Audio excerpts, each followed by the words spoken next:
Ang titulo po ng ating mensahe ay ang nawalang pribilehiyo. O sa English, the greatest lost opportunity in history.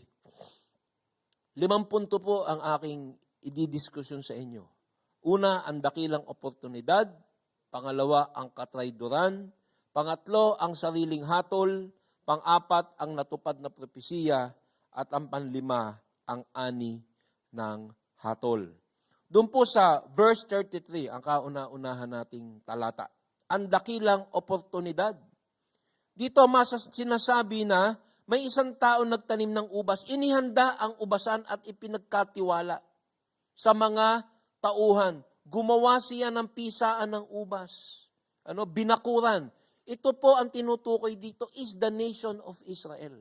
God put up the nation of Israel. Pinroteksyonan niya ang God's chosen people. Ang piling nasyon.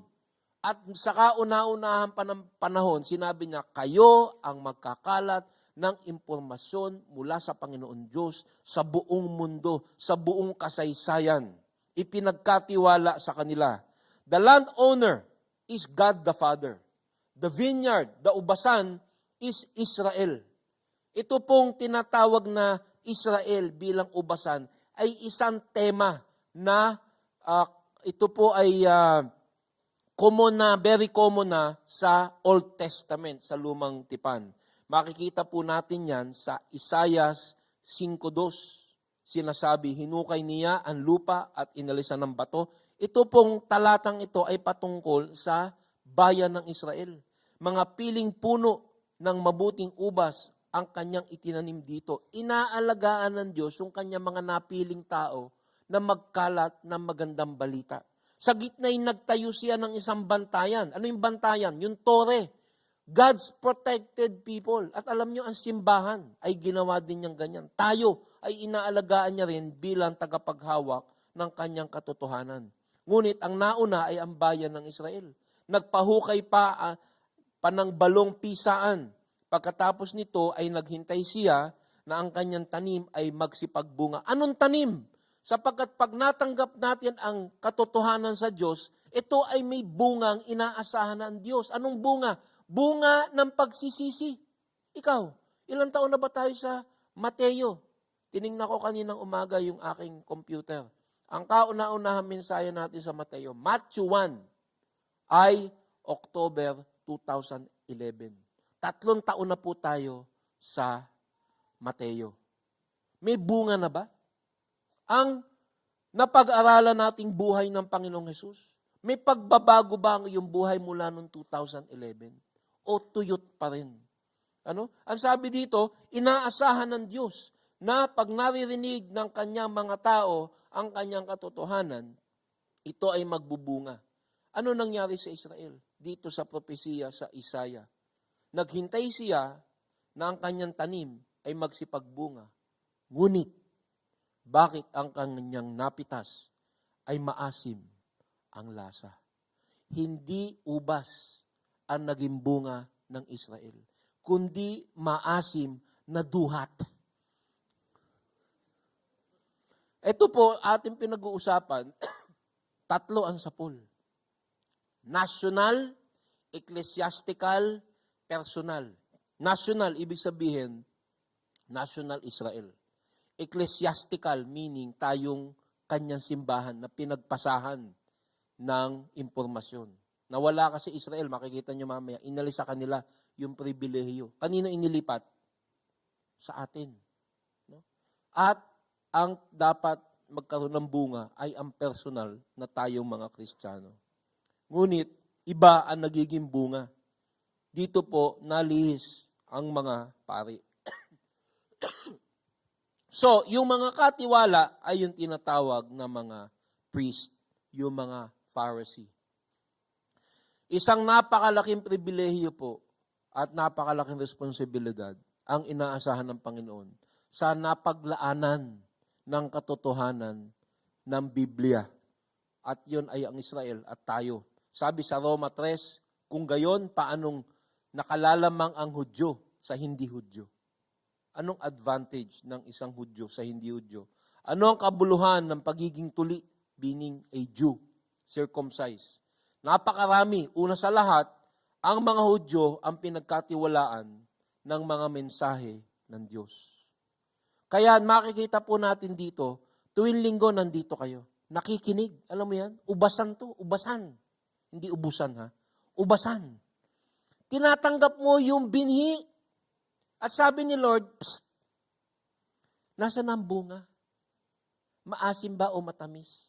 Dito ko po nakikita na meron palang responsibilidad ang nakakatanggap ng katotohanan na dapat mamunga. Bakit? Pag hindi ka namunga, ibig sabihin parang ikaw yung lupa, yung the parable of the soil. Napunlaan, walang tumubo. Ano ibig sabihin? Walang buhay espiritual. Nandiyan pa po ba tayo? Matindi po. Ito na naman yung isang mensaheng tinatawag kong Mertiolate sermon. Bakit? Mahapdi. Pero okay lang yung mahapdi kasi dyan tayo tumutubo. Hindi po ba? Walang aalis. Walang aalis. Asher, isara ang pinto. Okay? Kasi ito po, these are judgment parables. Either tutubo ka dito o mananatili kang tuyot. Ako gusto ko yung mga gantong sermon kasi ito nagpapalago sa tunay na Kristiyano. So yung una ay ang dakilang oportunidad dito sa talinhagang ating pinag-aaralan. Ang pangalawa, makikita natin ang katrayduran. Ang katrayduran. Nang dumating ang panahon ng pitasan, so pinagkatiwala sa bayan ng Israel. Ang katotohanan, ang ubas ng katotohanan. Nang dumating ang panahon ng pitasan, kasi pinroteksyonan sila. Ang bayan ng Israel ay biniyayaan. They were blessed just like the church. God prepared you. Ikaw ay pinili niya. Alagaan ka niya, dinala ka niya sa CCM. May nag-evangelize sa iyo para pasahan ng katotohanan. Pero may inaasahan siyang prutas. Nang dumating ang panahon ng pitasan,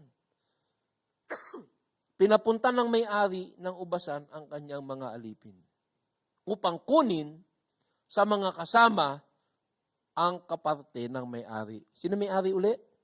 God the Father. Sino yung mga alipin na pinapunta? These are the prophets. These are the pastors. This is Pastor E.J. Sasabihin, Nay, di ba ang tagal mo nang nakikinig? Nasaan ang prutas? Dapat nakikita ko na sa buhay mo yung naririnig mo. Kasi ikaw pinrepare ka ni Lord. Dinala ka niya, hindi ko alam kung paano niya inayos ang buhay mo. Ikay taga Las Piñas o taga Parañaque, meron CCF doon, dinala ka niya, inalagaan ka niya para makapakinig ka ng salita ng Diyos. Sabi ni Lord, pinadala ko, nasaan na yung prutas? Nasa yung parte ni Lord sa buhay mo. Sapagkat ang Panginoon ay nag-invest sa buhay mo. Nandiyan pa po ba tayo? God expects. At tinatanong ngayon ng Panginoon, itong Israel, nasaan na? Ano ang ginawa ng Israel sa mga alipin ng Diyos na naghanap ng tunay na bunga? Fruit of repentance. Ano ba yung bunga? Ano ba yung bungang hinahanap ni Lord? Simple lang po ito. Itong mensahe, akala mo, napaka-complicated because it's a prophetic, messianic parable. Pero sisimplehan ko po sa inyo to. Simple lang. Ano yung prutas na hinahanap? Pagsisisi. Fruit of righteousness. Yung bunga sa buhay mo. Alam ko, walang perfecto dito. Meron po ba dito perfectong banal na? Pulsuhan mo yung katabi mo pag nagtaas ng kamay na sinasabi niya perfecto na. Patay na yan. Kasi mape-perfecto ka lang pag patay ka na. Mababanal ka ng ganap. Walang ganap sa atin, pero tayo ay nababanal unti-unti. May prutas kahit papano, kahit maliit. Ngunit, na-question ang mga Israelita sapagkat wala silang bunga. Itong mga Pharisee na pinalis ng Panginoon, ang bunga nila ay pinagkakitaan nila ang templo. Hindi ba kaya pinalis ni Lord yan Imbis na pamunuan nila ang bayan ng Israel, ang ginawa nila, nagbebenta sila ng mga hayop, naging money changer sila, at ang religion ay naging business. Hindi po nalalayo sa maraming simbahan ngayon. Imbis na magbunga ng katotohanan at katuwiran, naging pansarili ang relihiyon. Kaya karamihan, makikita natin dito, ng pinadadala ng Panginoon ng mga tunay na mga pastor at pari, pag natanong, nasaan ang bunga ng buhay mo? Nagagalit. Bakit? Sapagat ang gusto ng tao ay relihiyon na hinahayaan ang kasalanan. Religion na pinapabayaan na meron ding kasalanan. Religion na ritual. Yan ang ginawa ng mga pamunuan ng Israel. Kaya anong ginawa? Sinunggaban ng mga kasama ang mga alipin. Binugbog nila ang isa, pinatay ang ikalawa, at binato naman ang ikatlo. Ipapaliwanag ko po sa inyo. Simple lang to, parang komplikado ngunit simple. Ang katotohanang ibinigay ng Panginoon sa mundo ay ang kabayaran ng kasalanan ay kamatayan. Ngunit, pag ikaw ay nagsisi at ikaw ay tumanggap sa Panginoong Hesus na bilang iyong tagapagligtas, ikaw ay maliligtas. Ngunit, may mga tao, ang gusto nila ay relihiyon na hindi magsisisi. They want their sin and their religion at the same time. At maraming mga pastor, pari at mga namumuno na tulad ng mga Hudyo na magsusupply sa iyo. Gusto mo ng religion na ritual lamang? Kaya sinabi, pag nagkasala ka, okay ka lang magkasala. Basta ikaw ay magsimba ng 5 times a week. Okay, magdasal ka ng 10 Jollibee to the Father 10 times. Maglakad ka ng paluhod, tapos mag-donate ka sa simbahan, okay ka na kahit nagkakasala ka. Kaya ang ginawa nila ay religion na maritual at hindi nagsisisi. Yung gustong bunga ng Panginoon ay bunga ng pagsisisi. Hindi religion na maritual. Kaya maraming religion ngayon na pinakamalalaki dito sa Pilipinas, puro ritual, pero walang tunay na bunga na hinahanap ng Panginoon ng pagsisisi. At pag sinabi mong mali ang religion na yan, ang tunay na relihiyon na hinahanap ng Panginoon ay yung pagbabago ng iyong sarili, pagsuko na iyong kasalanan at pagbabago ng buhay, ikinakagalit ng iba.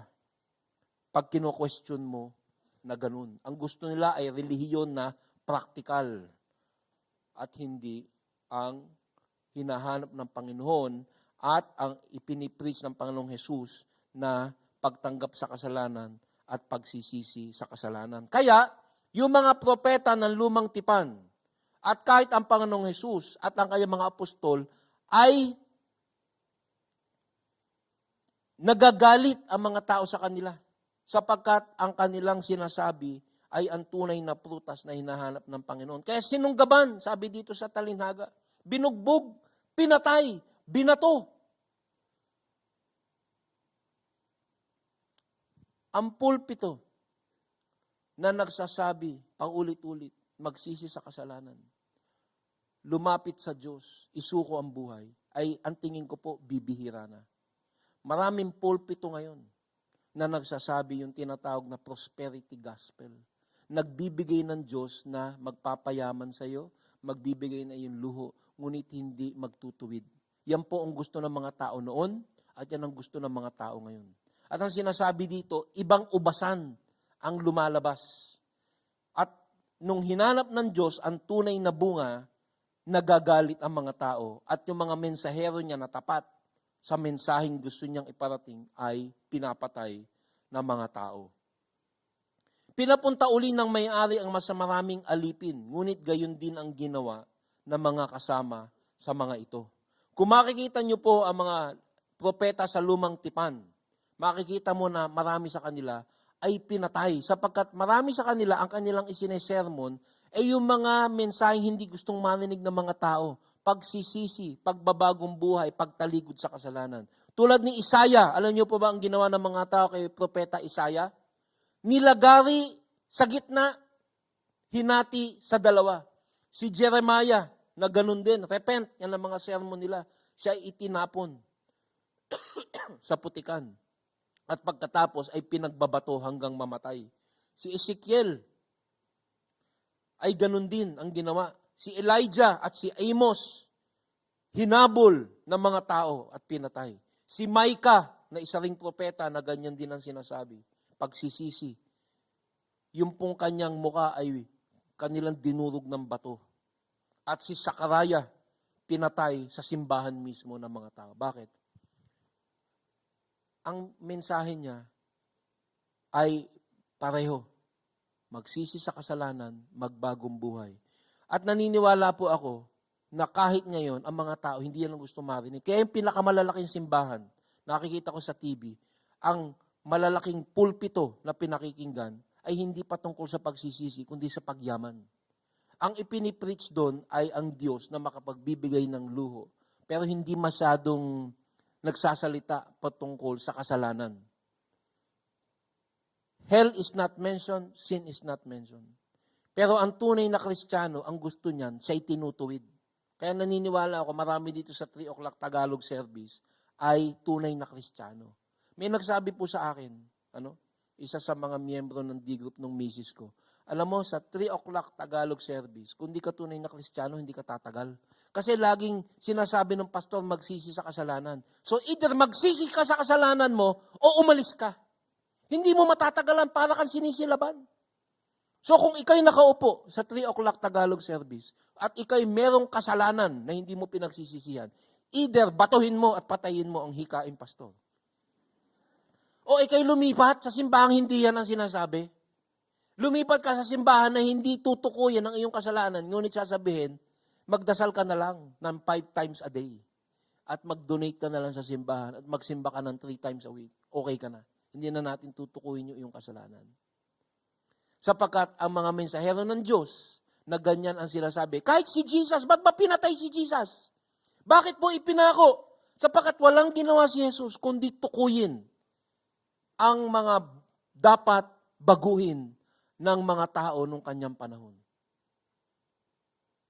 Kaya nga pagkatapos po nitong sermon sa araw na ito, merong 8 tinatawag na, kasi ito yung 3 judgment parables, ang susunod, 8 woe sermons, yung woe to you scribes and Pharisees, hypocrites, yung batikos ng Panginoon sa mga tao para sila magbago, ay ganun na lang. That is a Wednesday and a Thursday. By Friday, pinatay na si Lord. Why? Kasi sinasabi niya, magbago tayo. Baguhin niyo ang inyong kasalanan. Wala sa akin yung religion. Wala sa akin yung ritual. Ang gusto ko, batikusin mo yung puso mo. Anong ginagawa mo sa buhay mo? Tinalikuran mo ba ang kalaswaan? Tinalikuran mo ba ang galit? Tinalikuran mo ba ang mga bagay na alam mong mali? Yan ang bunga na aking hinahanap. Hindi yung pagkarelihiyoso mo. Hindi yung dalas mo sa simbahan. Hindi yung tithing mo. Hindi yung usher ka, teacher ka, pastor ka. Pag ang buhay mo ay madumi, wala kang bunga. Anong ginawa nila kay Jesus? Imbis na magbago, pinatay. Anong ginawa sa mga propeta, sa mga aliping ipinadala? Imbis na makinig at magbago, pinatay. Tayo po ay 3 taon na sa Mateo.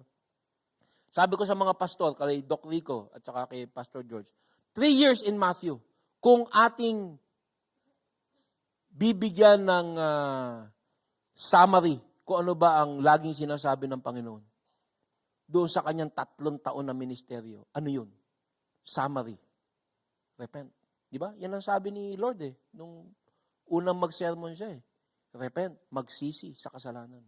Ang Kristiyano habang lumalago, ang pagsisisi ay dumadalas, ang kasalanan ay nawawala. Pero ang pagsisisi ay mas dumadalas. Yan po ang prutas na hinahanap ng Panginoon. Ngunit, ang mga tao na relihiyoso ayaw magsisi. Gusto ay kasalanan at relihiyon. At yan ang paboritong rekado ng demonyo. Relihiyon. Hindi sinasabi ng diablo, huwag ka magsimba. Sinasabi niya, magsimba ka, pero paghaluin mo ang pagkarelihiyoso mo at ang pagiging makasalanan mong tago. Kaya ang Panginoon sinasabi, ang prutas ng tunay relihiyon ay pagsisisi. At dito, throughout history, pag ganyan ang mensahe, pinapatay ang mga pastor. Sana hindi ako mapatay. Mamaya, ako'y tatakas ng mabilis. Huwag niyo akong papatayin, sapagkat ako mensahero lamang. So ito po ang buod ng itong talinhagang ito. Sa huling mga sandali ng Panginoon, sinasabi niya, you don't like my message. Verse 37. Sa kahuli-hulihan, pinapunta niya ang kanyang anak na lalaki. Sino yun? Sino to sa talinhaga? Who is this? Jesus Christ. This is Jesus Christ. Hindi iginalang ang mga propeta with the message of pagsisisi o repentance. Kaya ang pinadala niya, kahuli-hulihan, His Son, the Lord Jesus Christ. At ang sabi ng Diyos Ama, igagalang nila ang aking anak. Wika niya sa kanyang sarili. The final emissary. Ngunit nang makita ng mga kasama ang anak, sila'y nag-usap-usap. Anong sinabi? Naku, pinadala na nung may-ari yung anak, makinig na tayo. Yung ba ang sinabi? Hindi. Ito ang tagapagmana. This is the heir. Halika kayo. Patayin natin. Nang mapa sa atin ang kanyang mamanahin. Kanino ba sinasabi ni Jesus itong talinagang ito? Sa mga taong pinagkatiwalaan ng mensahe ng Diyos. The religious leaders. The Israelites. Alam nyo, ang religion ay nakakapagpabago at nakaliligtas. Pero ang religion, pwede rin pagkaperahan. Hello? Pag ang isang pastor, ang isang Kristiyano ay hindi nakinig sa mensahe, pwede niyang pagkaperahan. Kaya ngayon, madaming mayaman na mensahero, pero ang mensahe iba. Nandiyan pa po ba kayo? Makikita mo, mas malaki ang nagsisermon ng mali, mga kulto, kaysa nagsisermon ng tama. Ito po ang nangyayari. Ito po ang babala ng Panginoon. Bakit? Sapagkat ang mga tao ayaw magsisi. Ngunit, ang mga mensahero noon, yung mga Israelita, imbis na ituro ang tama, ang kanilang ginawa, pinagkakitaan ang mensahe na kinakailangan ng mga tao. Imbis na tagapagligtas ang kanilang ituro, pera o posisyon ang kanilang gustong makuha. Ngayon, ang sabi dito, patayin natin nang mapa sa atin ang kanyang mamanahin. Kasi po ang batas noon, noong unang panahon, kung sino ang katiwala sa isang lupain at namatay ang may-ari, yung katiwala ang magmamana ng lupain. Sa isang simbahan, pag ang pastor ay false teacher, makikita mo ang daming false teacher, mayaman. Sa Amerika, buksan mo lang ang TV mo. Ipadala mo lang ang iyong seed money sa akin. At pinapangako ko sa iyo na ikay gagaling, yung ibibigay sa iyo ni Lord, yung gusto mong prayer request. Nakita niyo po ba sa TV yan? Yung misis ko, minsan sinisita ako, sinasabi niya, hoy, ba't mo pinapanood yung mga false teachers? Sabi ko, pinag-aaralan ko sila. Yung kanilang style. So makikita mo na itong talinhagang sinasabi ng Panginoon ay totoo. Yung mga tagahawak ng katotohanan, imbis na sila mismo ay magsisi, ginamit nila sa pansariling adhikain. Sabi dito sa Juan 11, makikita natin dito, na kung saan nakita ng mga Israelita, ng mga Jewish leaders, na tunay na may kapangyarihan si Jesus, ngunit imbis na maniwala sila, kanilang itinakwil ang Panginoong Jesus at hindi nila pinaniwalaan. Sabi dito sa Juan 11, may ilan sa kanila na pumunta sa mga Pariseo at ibinalita ang ginagawa ni Jesus. Yung ginagawa ni Jesus, undeniable, very powerful. Kaya tinipon ng mga punong pari at mga Pariseo ang mga kagawan ng Sanhedrin. Kanilang sinabi, ano ang gagawin natin? Gumagawa ng maraming himala ang taong ito. Kung siya'y pababayaan natin, magpapatuloy sa kanyang mga ginagawa. Maniniwala sa kanya ang lahat. Paparito ang mga Romano at wawasakin ang templo at pahihirapan ng ating bansa. Kinakatakot nila na maniwala ang mga tao kay Jesus at mawala ang kanilang posisyon. So makikita mo dito na ang katotohanan, either baguhin ka o tulad ng ginawa sa mga leader, naging ganid sila at hindi nila itinuro yung tama. Kanino ibinigay ang katotohanan? Sa mga Israelita upang ikalat sa buong mundo. Pero imbis na ikalat, ang ginawa nila, pinagkaperahan nila. So anong ginawa sa anak na nagsasabi ng katotohanan? Sinunggaban nila, inilabas sa ubasan, at pinatay. This is the Lord Jesus Christ. Ngayon, aplikasyon po muna tayo. Nasyonal, ang ginawa ng mga Israelita sa katotohanan ng Diyos, pinagkaperahan nila. Kaya mamaya makikita nyo, inalis sa kanila ang pribilehiyo. Kanino ibinigay? Sa atin. sa mga hentil, sa church. Ang tanong ko, ano ang ginagawa natin sa katotohanan, inalis sa mga Israelita at ipinasa sa simbahan? Ito ba ay atin din binabaliwala? Ito ba ay ginagamit din natin hindi para pagbaguhin natin sarili, kundi gawing relihiyon lamang? Ito po ang aking kinakatakot dito sa aking mensahe. Sapagkat yung mga ginawa ng mga Israelita na hindi nila pinahalagahan yung pribilehiyo, baka ginagawa din ng simbahan.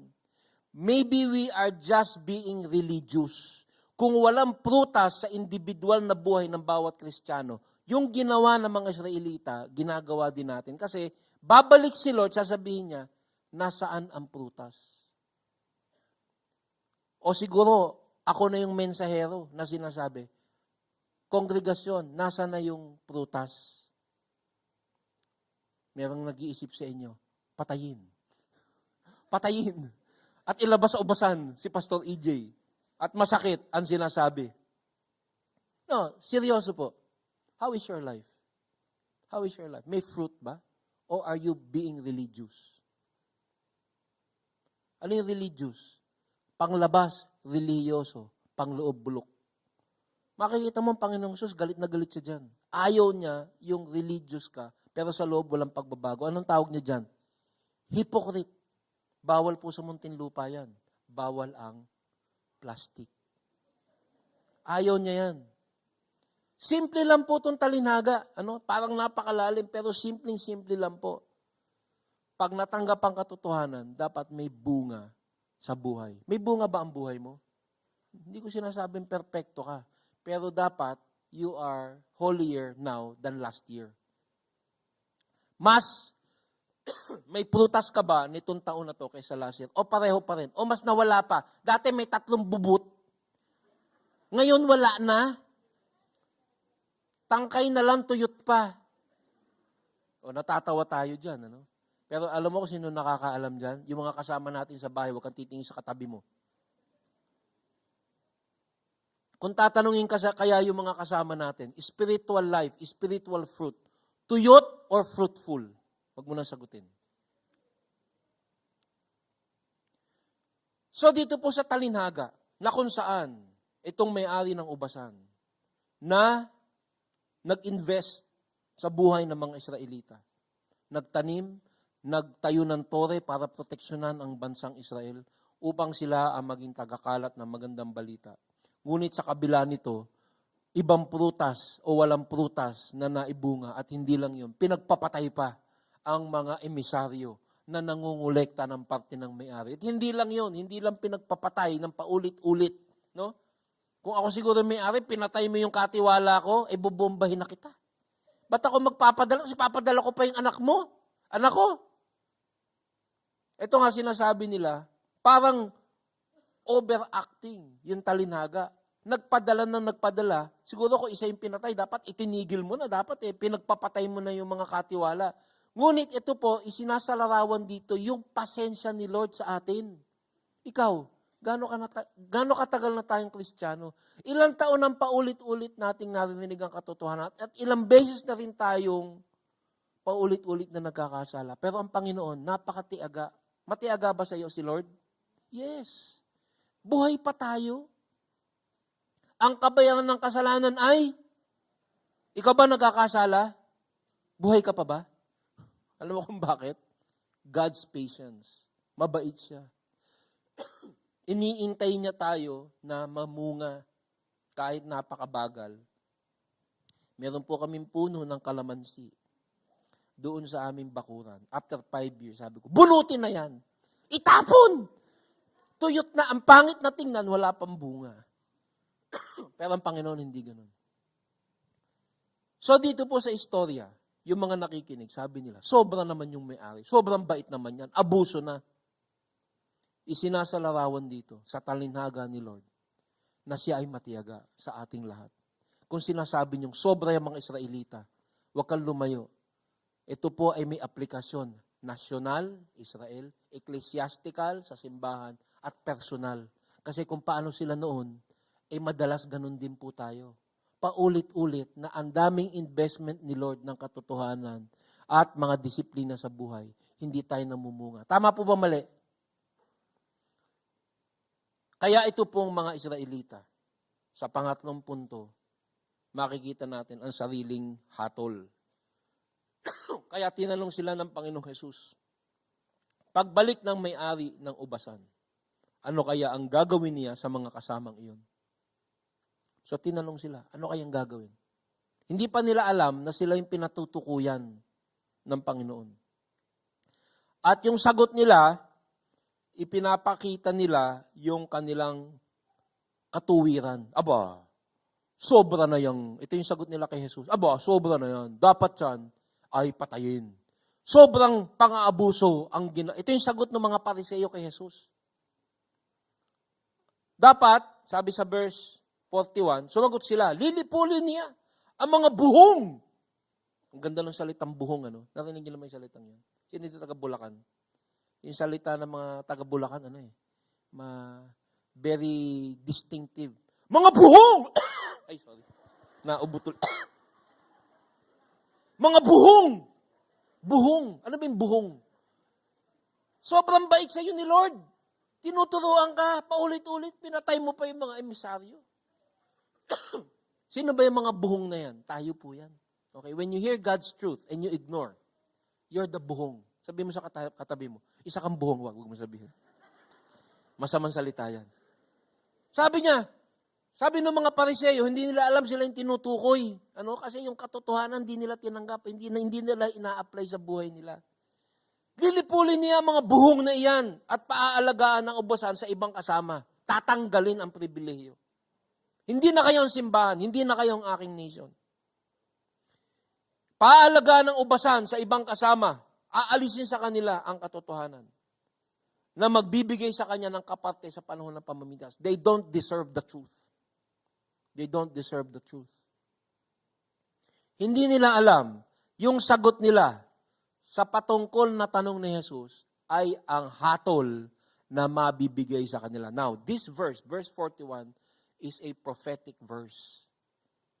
Isang paghuhukom na kanilang sinabi na maa-apply sa buhay nila. Bakit?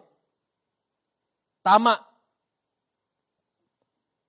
Lilipulin niya sapagkat ang blessing nawala sa bayan ng Israel. By the end of the week, napunit ang templo, yung kurtina ng templo, at nawala na ang templo.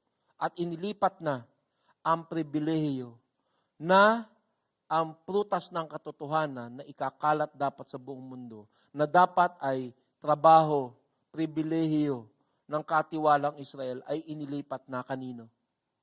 Kanino na po ibinigay ang katotohanan upang ikalat sa ubasan sa buong mundo? Sino? Tingnan mo yung katabi mo. Sa kanya binigay. It's the church. Sabi, dapat ay lipulin at paalagaan ng ubasan sa ibang kasama. You know who that ibang kasama is? That's you and me, the Gentiles. This is the interregnum. Sapagkat nung umalis si Jesus, in the first advent, that vineyard was removed from the Israelites and given to the church of God, CCF, and all the evangelical churches. Kaya nga po, this is a mertiolate sermon. Kasi ang tanong ko, ano ang ating trato sa ubasan na inalis ang pagiging katiwala sa Israel at inilipat sa iyo at sa akin? What are we doing? Tayo ba namumunga una sa ating buhay at ating mang ikinakalat sa ibang tao ang katotohanang nakaliligtas na sana narinig ni Robin Williams? Mahal na mahal ko yung taong yun eh. Kasi ito yung panonoorin ko yung kanyang pelikula, natatawa ako, nagagalak ako eh. Good morning, Vietnam! Nagpakamatay. Ngayon nasa impyerno, Brother Ryan. Because the truth did not reach him. Sinong kamag-anak natin, sinong mahal natin sa buhay, ang hindi nakakatanggap ng katotohanan? That is the fruit that God is looking for. Kaya ang sagot nila, dapat alisin sa kanila. At inalis nga sa Israel. Ikaw, tatanungin kita, ano kayang dapat gawin ni Lord sa simbahan, sa Kristiyano, na nakatanggap na ng katotohanan na kaligtasan, ngunit hindi niya isinasabuhay, na panglabas lamang ang reliyon, anong dapat niyang gawin sa atin? Di ba dapat ganun din ang sagot natin? Sa mga buhong! Buhong po tayo. Tama buhong Ako yun Sabi, EJ, buhong ka. Pag natanggap mo yung katotohanan, tapos hindi mo sinabuhay, if you are a plastic. Nandiyan pa po ba tayo? Babalik kayo next week Baka hindi na kayo bumalik next week Huwag niyo akong papatayin mamaya Alam niyo, ang buhay ng Kristiyano, dapat siyang kinakalkal, pinatatamaan. Diyan tayo lalago. Di ba yung, sino dito may gardening 101 nung high school? Paano tutubo? I-cultivate. Ito po, this is a cultivation message. Ginigising tayo. Dapat yung naririnig mo, ipinapamumuhay mo kasi pag ikaw ay nagbunga, alam mong gagawin mo, gusto mo, ipasa sa iba. Pero pag hindi ka nagbubunga, itatago mo yung religion mo. Hello? Pag ang salita ng Diyos ay namumunga sa iyong buhay, you wanna share it with others. Pag hindi namumunga, itinatago mo yan. At maya-maya, religious ka and sinful all at the same time. Tawag doon dichotomy. At dyan nagwawagi ang kalaban. Walang prutas. Bubot. Kaya ang Panginoong Hesus, sa huling sandali ng kanyang buhay, ang tindi ng kanyang judgment parables. Judgment sermon na sinasabi niya, napakatindi ng hinahawakan nating katotohanan. Huwag tayong maging pabaya. Dapat tayong mamunga. Hahanapin ng Diyos ang bunga sa buhay ng bawat Kristiyano. Sapul na sapul po ako dito At paano ka mamumunga? Faith comes by hearing. You listen to the Word of God at dapat po yan ay isabuhay natin. So, inilipat sa mga Christians, sa mga hentil, sa atin, ang karapatang pamahalaan ng ubasan. It is now the church of God. Itong simbahan natin, ang tagapamahala. Permanent ba ang pagkakalay sa Israel? Hindi po. Pag nag-rapture na ang church, isang araw, maaaring pagkatapos nitong sermon na to, iangat na tayo ni Lord. Ibabalik sa Israel ang pamamahala sa ubasan. Alam niyo po ba yun? This is Eschatology 101. Sabi sa Roma 11, ito naman ang tanong ko ngayon, ang pagkakatisod ba nila, mga Israelita, ay upang sila'y tuluyang mawasak? Hindi. Sa halip dahil sa kanilang kasalanan, ang kaligtasan ay nakarating sa mga hintil upang mainggit ang mga Israelita sa mga ito. Ano mo ba ginagawa? Ang sinasabi nitong talatang ito, ibinigay sa simbahan para mainggit sa atin ng mga Israelita. Na sinasabi, ibinigay sa Israelita ang katotohanan ng Diyos, hindi sila namunga, ipinasa sa mga hintil. Kaya pag nakakita ka ng Israelita, inggitin mo sila, sabi mo, hawa ko, inalis sa inyo, pero ibabalik sa kanila. After the rapture, ibabalik sa mga Israelita ang pamamahala ng katotohanan. Pang-apat, so sinabi natin, ang dakilang oportunidad, ang katedrayduran, ang sariling hatol, at ang pang-apat, natupad na propesiya. Itinutuloy ng Panginoon ang kanyang talinaga. Tinanong sila ni Jesus, hindi pa ba ninyo nababasa ang talatang ito sa kasulatan? Ang batong itinakwil ng mga takapagtayo ng bahay, ang siya naging batong panulukan. Ginawa ito ng Panginoon at ito'y kahanga-hanga. Parang malalim, ngunit ipapaliwanag ko ng madaling intindihin. Sino ang bato na itinakwil? Si Jesus. Kasi si Jesus is the rock. At si Jesus is the Messiah. At ang kanyang simbolo ay ang pagpapatawad sa kasalanan. Jesus is the Savior, hindi ba? Tagapagligtas. Pero yung tagapagligtas ay itinatwa ng mga tao. Hanggang ngayon, itinatatwa. Bakit? Sapagkat ayaw ng mga taong magsisi sa kasalanan.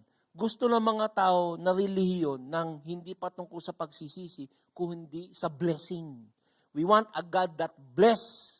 We don't want a God that asks us to repent. Nandiyan pa po ba kayo?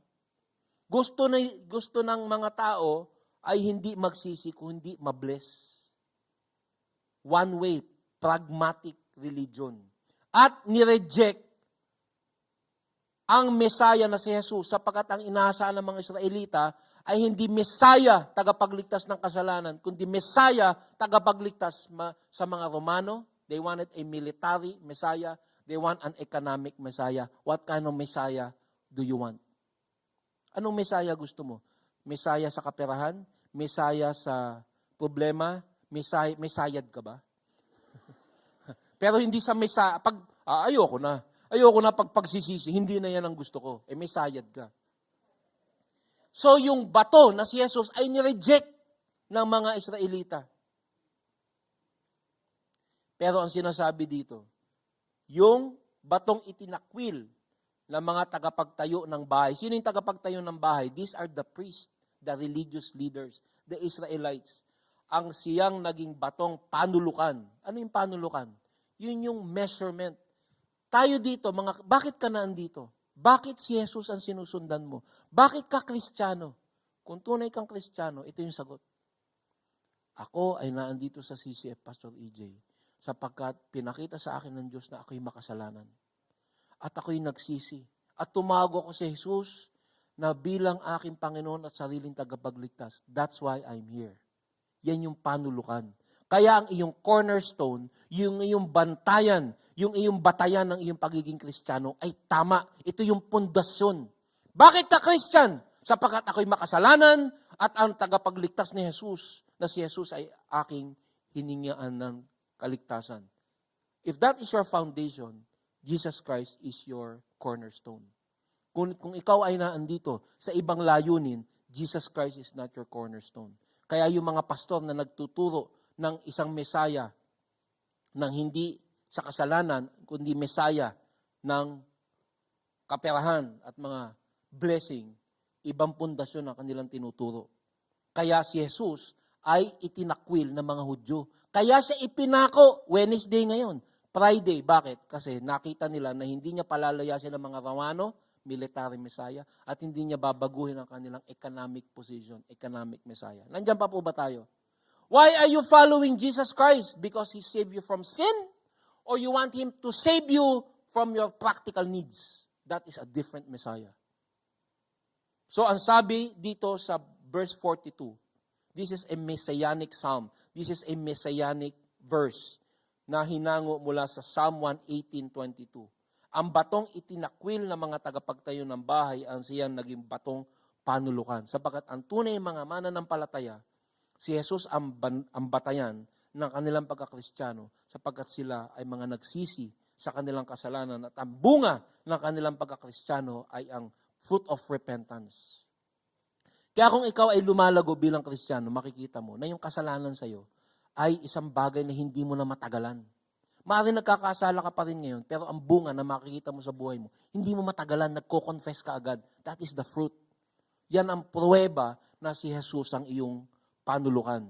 Ngunit, ang mga Israelita, itinakwil siya sapagkat hindi yan ang kanilang gusto.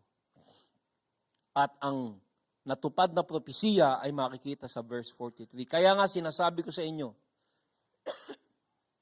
dahil hindi nyo ginawang panulukan ang kaligtasan mula sa kasalanan na dinala ni Jesus, hindi na kayo ang paghaharian ng Diyos.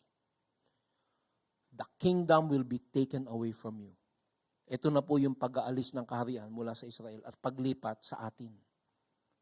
Alam niyo po ba kung gaano katindi ang pribilehiyo na nahawak natin ngayon? Hindi na kayo ang paghaharian ng Diyos, kundi ang bansang maglilingkod sa Kanya ng tapat. I say to you, the kingdom of God will be taken from you and given to a nation bearing the fruits of it. Who is that new nation? Sino yung new chosen people? Sino yan? Sabi mo sa katabi mo. Kurutin mo, baka tulog na eh. Ikaw yon, sabi mo. You are the chosen, new chosen people. Sabi nga ng Pepsi, the chosen generation. Tatandaan niyo yan? Yan po ay nasa unang Pedro 2:7-9. Kaya nga, mahalaga siya sa inyong mga sumasampalataya sa Kanya. Ngunit sa mga walang pananampalataya, matutupad ang nasa kasulatan. Ang batong itinakwil ng mga tagapagtayo ng bahay, ang siya naging batong pundasyon. For those who repented of their sin, Jesus Christ is our foundation. At batong katitisura ng mga tao batong ikadadapa nila. For those who are in the church for other reason, you will trip, matitisod ka sa mensahe ng pagsisisi. Natisod sila sapagkat hindi sila sumunod sa salita ng Diyos. Ganoon ang nakatakda para sa kanila. Ngunit kayo ay isang lahing pinili. Grupo ng maharlikang pari. Isang bansang nakalaan sa Diyos. Bayang pag-aari ng Diyos upang magpahayag ng mga kahangahangang ginawa niya. Siya ang tumawag sa inyo mula sa kadiliman patungo sa kanyang kahangahangang kaliwanagan. Narinig mo na ba yung verse na yun? A lot of you have heard that verse. Pero hindi mo alam ang konteksto. You are a chosen generation, a royal priesthood, a holy nation. This is you. This is the church. This is the new vineyard, ang bagong ubasan. His own special people, that you may proclaim the praises of Him who called you out of darkness into His marvelous light. So kung ikaw ay isang Kristiyano na nagsisi sa iyong kasalanan at nagsisisi sa iyong kasalanan, you are bearing fruit of repentance and God will use you. You are the new vineyard. You are God's chosen people. You are God's chosen nation. At paglabas mo ng pintong yan, dahil kayo nagsisisi araw-araw, magyayakag ka. Yayakagin mo si Robin Williams. Yayakagin mo yung mga kamag-anak mo hindi Christian. Magbago ka na rin. That is the fruit. That is the vineyard that was removed from Israel. Nandiyan ka pa ba? Napakalalim po theologically ng pinag-uusapan natin. This is pure doctrine. Pero naiintindihan mo, alam mo kung bakit naiintindihan mo? Because this doctrine applies to you. This is you. You are the new nation. Inalis sa Israel. Pati protection po, inalis sa Israel. Alam niyo po ba ngayon, nakakagulo sa Israel, di ba? Sa Gaza. You know why? Protection has been removed from Israel. Kaya ang Israel, ang bayan ng Israel, throughout history, since Jesus Christ, nagugulo. The church is being protected so that we can spread the news. Sabi sa Isaiah 5:5, a messianic prophecy, a national prophetic prophecy. Kaya ganito ang gagawin ko sa aking ubasan. Ito yung Israel na hindi faithful. Puputulin ko ang mga halamang nakapaligid dito. Ano yung halaman? The hedges of protection will be cut down. Babala sa atin to. You are being protected now because hawak mo ang katotohanan. Pag binaliwala mo, the hedge of protection will be removed as well. Puputulin ko ang mga halamang nakapaligid dito at wawasakin ang mga bakod. Ito'y kakainin at sisirain ng mga hayop. This is Isaiah 5:5, and a few years later, Israel was invaded by Babylonia. Nandiyan pa po ba tayo? National, ecclesiastical, you and I, personal. This applies. If you are following God's will, kung ikaw ay nagsisisi at nagbubunga ng prutas ng pagsisisi, God will protect you. He will use you. Pero pag siya ay tinraidor mo, the protection will be removed. Napakatindi po ng ating mensahe ngayong araw na ito. Kaya siguro ako'y hinika ng ilang linggo. Ayaw ma-deliver ng kalaban. Pero napaka-critical. Ito ang plano. This is God's plan for mankind. Ito ang plano ng pagliligtas na nakasalalay sa ating ubasan. Pag hindi natin sinunod, mangyayari ang nangyari sa Israel. Sabi sa Roma 11, binigyan sila ng Diyos ng mapurol na diwa. God will remove wisdom. God will remove blessing. Ang mga matang hindi makakita at mga taingang hindi makarinig hanggang sa panahong ito. Ang sinabi rin ni David, maging bitag at patibong nawa ang kanilang pagpipista. Isang katitisuran at parusa sa kanila. Their religion will be a trap. Lumabo nawa ang kanilang mga mata nang hindi sila makakita at sila'y makuba sa hirap habang buhay. God's blessing, obedience, repentant heart. God's judgment. The Gentile church is now the custodian of the vineyard. Tayo na po ang katiwala na hinahanapan ng prutas upang kayo'y lumakad ng nararapat sa Panginoon na lubos na nakalulugod sa Kanya. namumunga sa bawat gawang mabuti at lumalago sa pagkakakilala sa Diyos. Posible po ba na maulit sa simbahan, sa iyo at sa akin, ang ginawa ng Israel? Posible po. In fact, nangyari yan sa simbahan sa Efeso. Sabi sa Revelation 2:4-5, may isang bagay na ayaw ko sa iyo. Kinakausap ni Jesus ang simbahan sa Ephesus. Ang pag-ibig mo noong una kang sumampalataya ay nanlamig na. Alalahanin mo ang dati mong kalagayan, pagsisihan mo at talikuran ng iyong masasamang gawa, at gawin mong muli ang mga ginagawa mo noong una. Kapag hindi ka nagsisi, pupunta ako diyan at aalisin ko ang kinalalagyan ng iyong ilawan. The lampstand was removed from the Ephesian church. Yung ilaw na nagbibigay liwanag sa mundo, pwedeng alisin sa simbahan. Sana hindi mangyari sa atin ito. Personal at individual, sana tayo po ay namumunga.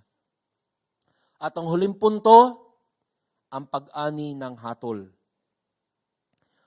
Bumaksak sa batong ito, ang bumaksak sa batong ito, sabi ni Jesus, ay magkakadurog-durog at magkakaluraliray ang mababaksakan ito. Ito po ay ang tinatawag na una at pangalawang pagpunta ni Jesus. Ang bumaksak sa batong ito, sino yung bato? Si Jesus. Yung bato na naandito sa mundong ito ngayon, pag hindi ka naniwala kay Jesus, hindi ka nagsisi sa iyong kasalanan, ang katotohanan ni Jesus ay katitisuran mo. Yun po yung una niyang punta. Doon sa pangalawang balik ni Jesus, babalik ang bato, si Jesus, madudurog ang hindi maniniwala sa Kanya. So this is talking about the first and second advent of the Lord Jesus Christ. Na pag hindi ka naniwala, ikaw ay matitisod o sa Kanyang pangalawang pagbabalik, ikaw ay madudurog sa hindi mo pagtanggap sa Kanya. So, the rock, the Lord Jesus Christ, either ito ay ikalago mo, ito'y ikatisod mo, o ito ay ikadurog mo. Simple lang po. Alam ko, doctrinally, napakalalim ng ating pinag-uusapan. Pero simple lang. Ano ang ginagawa mo sa impormasyong natanggap mo patungkol kay Jesus? Ito ba ay pinagkakasisi ng iyong mga kasalanan, namumunga, o ito ba ay isinasantabi mo at nagiging relihiyon lamang na walang katotohanan?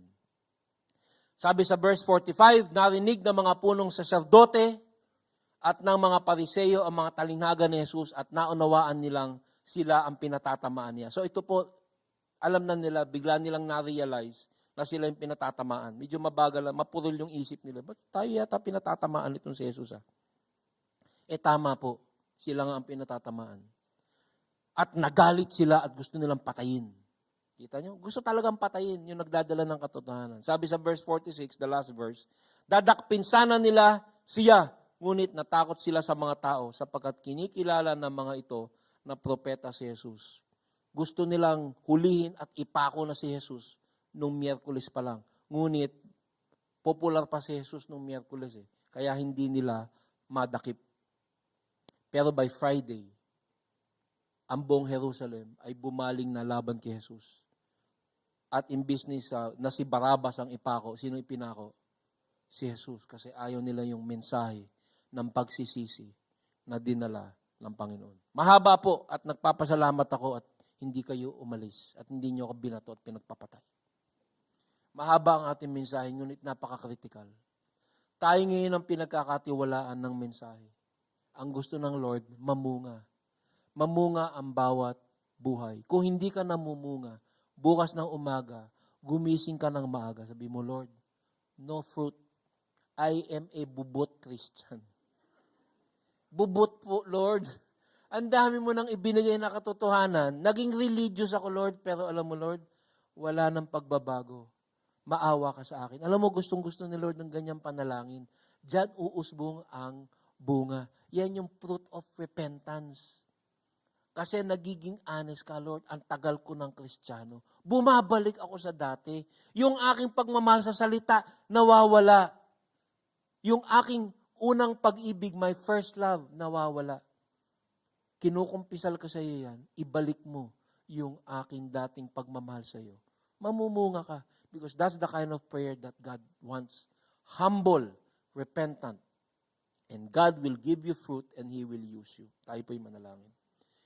Panginoon, salamat po sa iyong tiyaga sa amin. Tinitingnan po namin ang mga inalisan mo ng karapatang ikalat ang magandang balita ang mga Israelita. Pero kung hindi po kami mag-iingat, ganyan din ang aming buhay. Salamat sa katotohanang itinuro mo sa amin. At sana, Panginoon, ay mahalin ka namin bilang aming tagapagligtas. Sana, Panginoon, di namin makalimutan kung saan mo kami pinulot, kung saan mo kami iniligtas. Sana, Panginoon, ay yung hinahanap mong prutas sa aming buhay ay siya din po naming hanapin sa aming buhay. Ito lang po ang magbibigay ng kagalakan sa iyo at ito rin po ang magbibigay ng tunay na kagalakan sa amin. Patawarin mo kami sa aming pagkakalimot, sa aming paglago. Salamat po sa mensaheng ito. Mahirap pong unawain, ngunit lahat ay naunawaan namin lahat ito sapagkat kami po ay mga tunay na Kristiyano. Alam namin ang aming pinanggalingan at alam namin ang aming dapat puntahan. Sana, Panginoon, ito'y manuot sa aming mga buhay at magkaroon po ng pamumunga sa bawat isa. Baguhin mo kami at gamitin upang ang iba ay maligtas rin. Ito po ang aming samot dalangin sa pangalan ni Jesus. Amen. Palakpakan po natin ang ating